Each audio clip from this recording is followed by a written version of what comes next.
Hello and welcome to this session on best practices in work zone safety in our virtual conference. And today I'll be talking to you about preventing runovers and backovers in roadway construction sites by using internal traffic control plans. My name is Brad Sant and I'm Senior Vice President of Safety and Education for the American Road and Transportation Builders Association, who are your hosts for this conference today. So let's begin by asking the question, what is internal traffic control?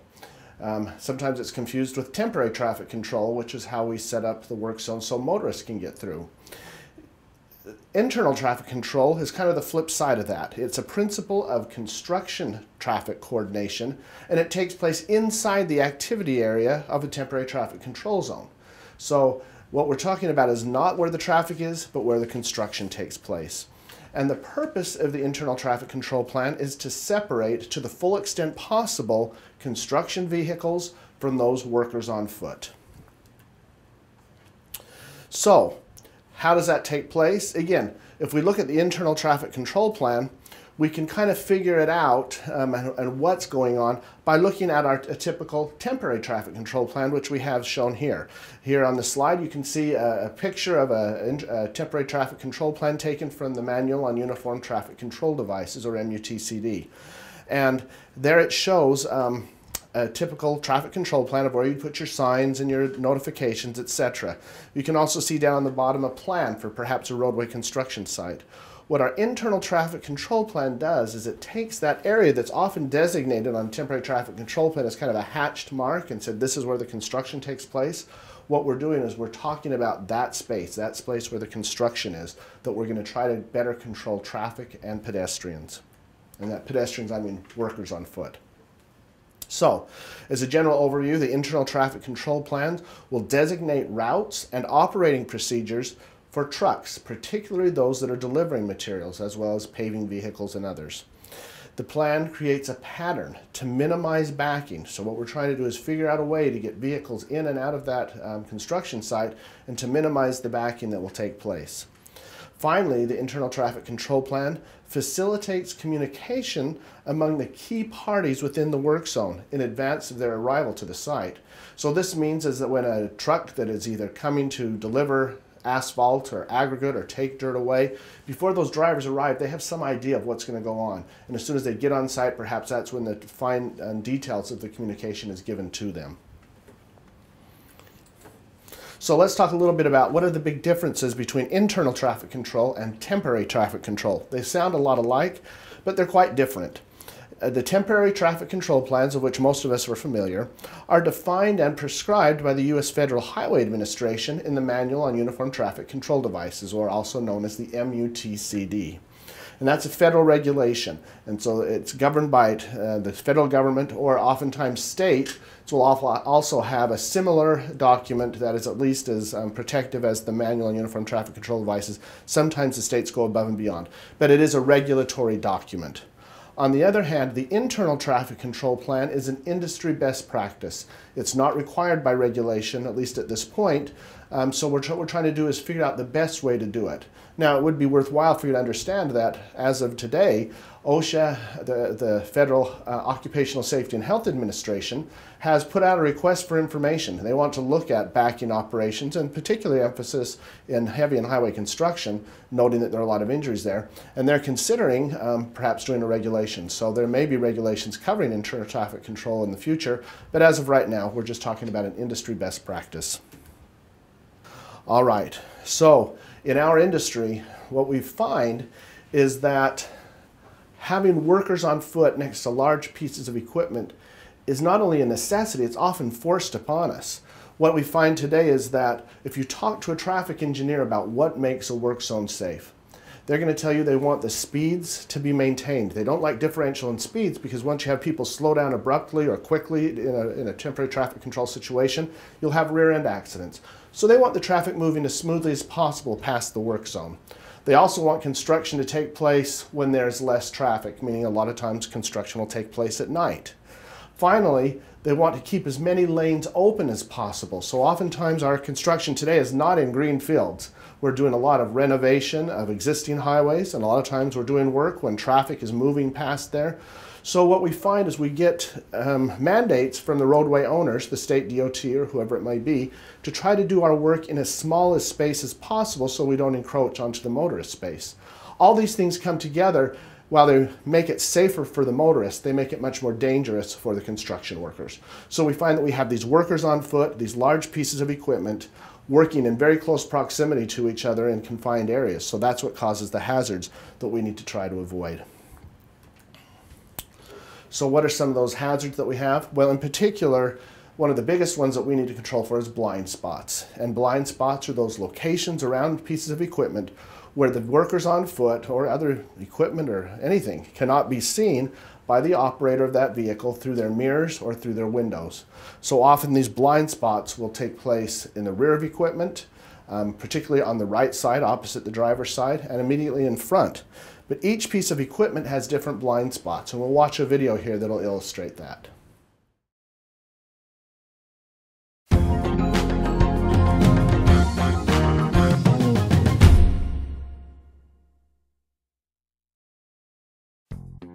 Each year, approximately 50 roadway construction workers are killed when they are run over or backed over by vehicles.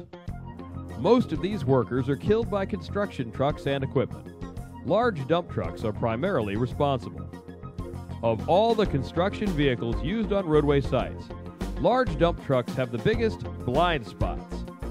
Blind spots are those areas around the vehicle where the driver or operator cannot see workers or other equipment. There are three critical areas around dump trucks where blind spots can lead to the most dangerous conditions: behind the truck, out of mirror range, the right side, and immediately in front. It is important for both drivers and workers on foot to understand the danger of these blind spots. Workers should stay clear of them. Drivers should know where workers are located. When performing particularly dangerous operations, such as backing or dumping, a trained spotter should be employed who can communicate clearly with the driver using standard signals. A good practice is to dress the spotter in high visibility clothing that distinguishes him or her from the other workers on foot. Mirrors improve the driver's ability to see workers near the vehicle, but large blind spots remain, especially behind, on the right side, and immediately in front of a truck. If a worker is too close, he or she is virtually invisible. By walking a safe distance from the truck, the worker becomes much more visible.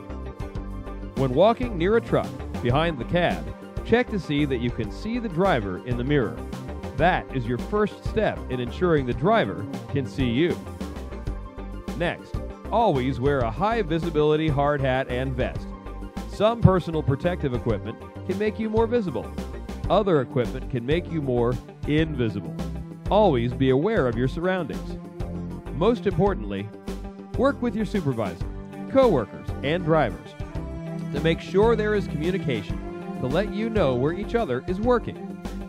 Workers must stay away from traffic paths, and drivers must stay away from workers on foot. And here's another key point for drivers. Keep your line of vision unobstructed. Even small items placed on your dashboard or window stickers can create or enlarge blind spots. Likewise, dirty and cracked mirrors and windows can obscure the view of workers on foot. Keep them clean and in good condition. The fact is, blind spots are a problem we're going to encounter for a long time.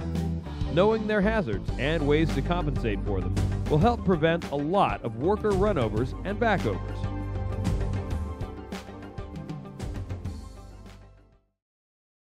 So as you noted in the video, workers are very vulnerable in those blind spots, and they can take place, and every piece of equipment has unique blind spots. NIOSH has again mapped blind spots for about 50 or 60 pieces of equipment, and they are available on the NIOSH website, which can be linked through the Work Zone Clearinghouse, and that's workzonesafety.org, the sponsor of our seminar here today. And they have links over to look at all those different blind spots that you can print out, and even charts for different heights that you can look at of, how big the blind spot is at ground level versus the height of a person. And that's all been developed for them there. So we know that workers are vulnerable in those blind spots. Another thing is sometimes we create our own hazards for the workers, and that is the paths that they may choose to take as they're walking around equipment. So the question we should ask when we're setting up our work zone and we're trying to decide how to route workers and to keep them away from traffic is to consider things like, where are workers going to take their break? Where are they going to eat their lunch? Where have we placed the water cooler? Where is the porta-john as opposed to the workplace? Where might there be shade on a hot day? All these things will be enticements to take workers to walk in the shortest possible route, to go get a drink, to go take a break, to go use the restroom. And if we've set those things up in a sense that they have to cross over where we have vehicles traveling through the work zone, we've created hazards. So by a little bit of pre-planning and anticipating what worker behaviors are going to be, we can anticipate how to eliminate some of those hazards. The next thing we need to consider is how visible the workers may be.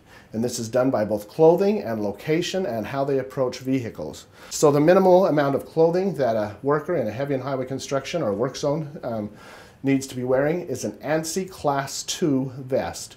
And for some operations, particularly nighttime and inclement weather, a Class 3 garment will be used, which means you add sleeves to your vest or you might add pants. So one, we want to make sure that our workers are highly visible. Secondly, in situations where we may have workers on foot, they have to be where they are because they're working next to a paver or some type of operation. So in the situations where we can't avoid backing and we have workers on foot that have to be in their certain locations because of what they're doing, that might be a very appropriate time to get a spotter. And there's a number of best practices, hand signaling, a lot of information that goes around how you properly do spotting, but that's the kind of thing we need to think about. A good practice here is you put a spotter perhaps in an orange vest if the rest of your crew are working in green vests to separate them and to designate them. Many times that's not practical. You just don't simply have a large enough crew that you're going to have someone that's a permanent spotter. So again, it would be someone designated from the crew to perform the spotting activities when that becomes necessary. But one way or another, the spotter should be trained, there should be coordination, standard sets of signals that the operators and the drivers can understand as well as the spotter. And again, we want to make sure that those spotters, that a designated person is spotting, and you don't have 2 or 3 people jumping up to do it, causing confusion on the site. Another safe practice is to make sure that workers never approach a piece of equipment without getting a positive signal from the driver. And this means many times a worker might be walking and need to approach a construction equipment, and they'll say, hey, I made eye contact with the driver, he was looking right at me, and then he still moved into my space, or he jumped forward as I approached him, and I thought he knew that I was there. So best practice we ask in this situation is that if a worker needs to approach an operator, he waves and he waits until that operator waves back, or they communicate by radio or some other positive signal that he's allowed to approach the vehicle before he does so. The next thing we want to talk about is the risk becomes greatest in any operation when a change from the norm occurs. And that's when our hazards or our worries, our concerns, our awareness should really be heightened. When something different from the ordinary happens. Because perhaps we're doing a change out, we're changing the crew, there's been a breakdown of equipment, and so the operation has changed its pattern a little bit. Perhaps a queue gets backed up and we have to move the queue further down because the operation is caught up to the trucks that are waiting to empty the asphalt. Something out of the ordinary happens. Those are the times when workers are going to be most vulnerable because they're not going to be in the places where they're anticipated to be. So again, anytime a change in operations takes place, everyone should be alerted to be on hazard awareness and to not sacrifice safety procedures when those changes are taking place. Next, we get to information that we need to talk about for the operators of equipment. They have duties just like the workers on foot have responsibilities. So again, the operator always should know his surroundings. He or she should never be backing into an area where they don't have a spotter, where they haven't personally checked to make sure the area is clear. And so that type of awareness is important. Again, as we mentioned earlier, that we might designate a spotter to help in those situations when there's a lot of backing going on. And again, the internal traffic control plan will try to minimize backing, but some of that will need to take place. Again, the operator should always get out, walk around the vehicle before moving it, and especially when backing if it's been paused for a few minutes. The next, and probably the biggest concern we want to talk about, is the vehicle pathways, and that is the routing of trucks and equipment as they come through. Of course, the greatest hazards I mentioned are dump trucks. There's those delivery trucks coming in and out, but it could also be site visitors. You might have a supervisor coming in. You might have a DOT inspector coming in, quality control, other visitors coming in and out, even workers as they arrive and park their vehicles. These are the types of things we need to set up in a temporary traffic control plan or an internal traffic control plan and route those vehicles properly.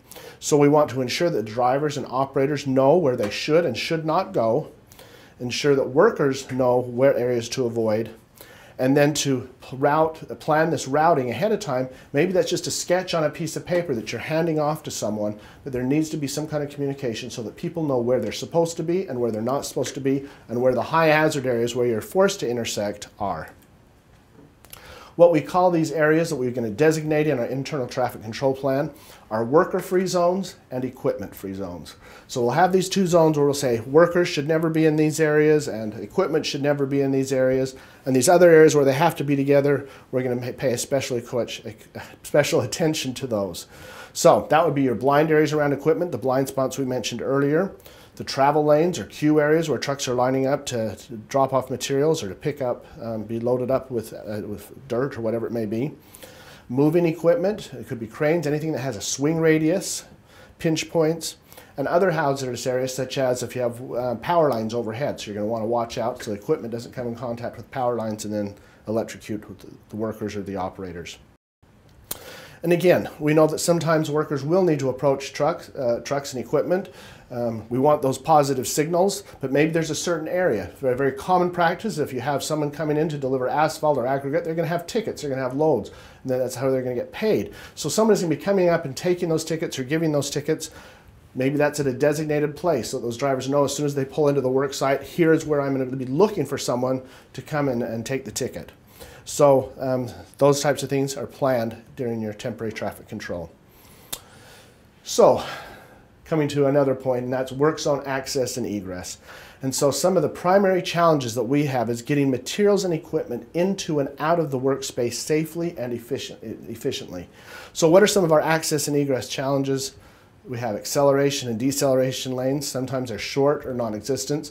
This is where thinking about internal traffic control plans way back in the planning stage can become very helpful, because we can designate shoulders, we can designate lanes, we can find the right space to give these vehicles time to accelerate or decelerate as they're entering and exiting the work zone. If we wait until the construction begins to think these things through, there simply may not be space for them to do that. So they're going to be dealing with these speed differentials and these hazards. Make sure that we have good signs in place that give accurate information on where the access and egress points are. Those signs should be relevant. If the operation has moved down the road and that access egress point is no longer being used, close it, remove the signage, make sure that everything is current and up to date. In some situations, you may have a flagger in place to help control the traffic, because one operation that's often happens is a vehicle will be following a big truck, and behind that truck they cannot see the signage, and so they end up following the truck right into the work zone, into the workspace of the work zone. So again, signs on the back of the truck saying, construction vehicle, do not follow. All these things are industry practices, but we could do a better job of implementing them to make sure that we're keeping everyone safe. So how does all this apply, all this information, all these hazards apply to internal traffic control plans? Again, as a way of recapping what we've talked about, we're going to isolate the workers on foot from the trucks and equipment. We're going to limit and control those access points. We're going to coordinate the truck and equipment movement within those and those deliveries.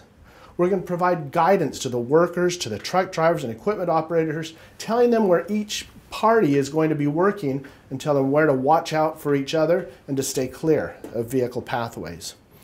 We're going to designate areas for workers to park their equipment, or visitors to the site to park, and then we're going to make sure that those are clear of those access egress points, clear of locations where workers on foot may be laboring, clear of spaces where trucks may need to back up.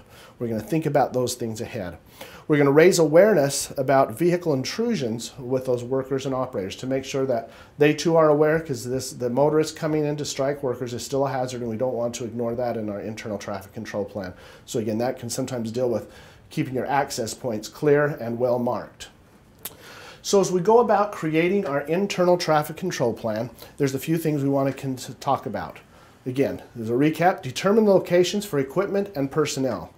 Determine where those workers on foot are likely to face hazards. And those are going to be where backing, access, egress, workers, where workers may be crossing traffic paths. Again, remember, we don't want to entice them to cross traffic paths, even equipment paths, based on where we place the water cooler or where shades or potties may be. We want to look at utilities and where they're located. Site visitors, and even where materials are stored. If workers are having to cross a pathway where a vehicle is coming in and out of the work zone on a typical path to go pick up some kind of materials, we've stored them, forcing them to cross those. Again, considerations that we want to consider out. And the internal traffic control plan should be communicated to the team that this is a very serious program, that the management takes it seriously, and enforcement of the rules of the temporary traffic control plan and internal traffic control plan will be enforced as a violation of the safety policy of the company. Meaning it will be enforced by your on-site supervisors, by your safety officers, by your corporate management, and that discipline will happen when there's violations of that policy. And so whatever violations or policy you have for treating infractions of your safety policy should be treated the same way with your internal traffic control plan. Workers need to understand it and take it very seriously. It needs to be communicated, and this is the most challenging part of an internal traffic control plan. Once you've gone through all the effort to figure out where each party is going to be located, to figure out how to set those routes, to figure out where you're going to place all your equipment and all your workers and your rest and break areas.